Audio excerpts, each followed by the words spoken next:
Hello, today we are going to be talking about slash reviewing, whatever you would like to call it, Juror number 2, starring Nicholas Hoult, and is directed by Clint Eastwood.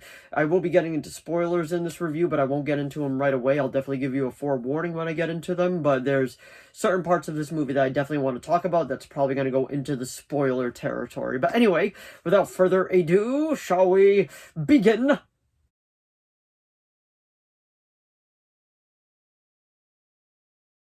So, Juror number 2. I watched this off Max, if anybody's curious where you could watch it. That's the one that I watched it off of. And like I said earlier, this year, like every movie that I watched this year, I want to do a review video for. So, I definitely have a few other videos coming out for movie reviews, so definitely keep an eye out for that. And I did just get to go see The Wolfman, so there's a review video out for that as well, if that interests you. But anyway, Juror 2, or Juror number 2, whatever you want to call it, is Clint Eastwood's final film, and I put that in quotations because like he's saying now it might not be his final film, but WB advertises as his final film, so I guess it's really up to you to decide. But overall, like, I really enjoyed this movie. It's pretty much a courtroom drama, but if you don't know what it's about, pretty much what it is Nicholas Holt's character is called in for jury duty, like anyone else pretty much, and then he finds out that is for a trial of a murder, and then it ends up tying back to him, and he realizes that he actually might be the person that killed this lady that the guy is on trial for. And then it's a big movie about a moral compass and like doing what's right, doing what's wrong, that type of stuff. And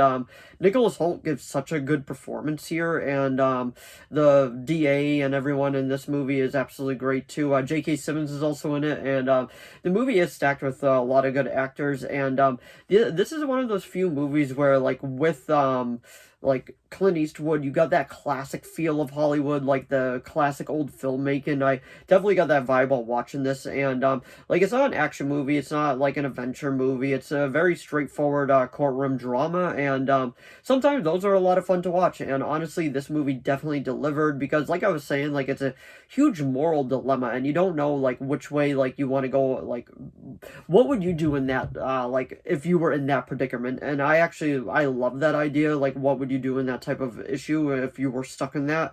And it really kind of pulls you back and forth, because he's a family man. Like, we find, I'm gonna get into spoilers, so before any of that, this movie is really solid. If you like these types of movies, I highly recommend giving it a watch. At the end of it, I'd probably give this movie a 7 out of 10. That's how much I actually enjoyed this movie. And there we go. Now we're gonna get into spoilers in 5, 4, 3, 2, 1. All right, so pretty much what it was is he's a recovering alcoholic.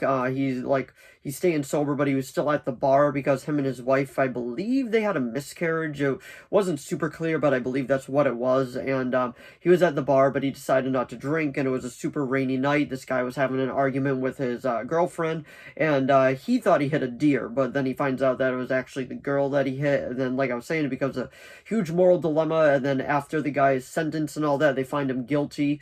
It goes back and forth with him being like, well, I'm a good man, and a good man shouldn't go to jail for one mistake that he made. And then it becomes back and forth, especially with the DA. Like I was saying, well, she wasn't the DA, I believe she was the I don't remember the term for it. I don't know my court drama legal terms and all that, but she also played in one of the Insidious movies too, and I believe Hereditary. That's what I recognized her from.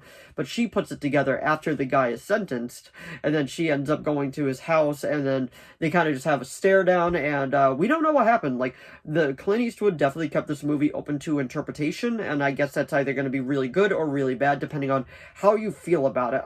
Personally, I think that she went to go talk to him. I don't think she turned him in, but I think, like, they had definitely a big heart-to-heart. But that's my personal, like, headcanon, I guess you could call it, because Clint Eastwood definitely left it open for interpretation. So I am curious, if you watched the movie, what did you take that ending as down?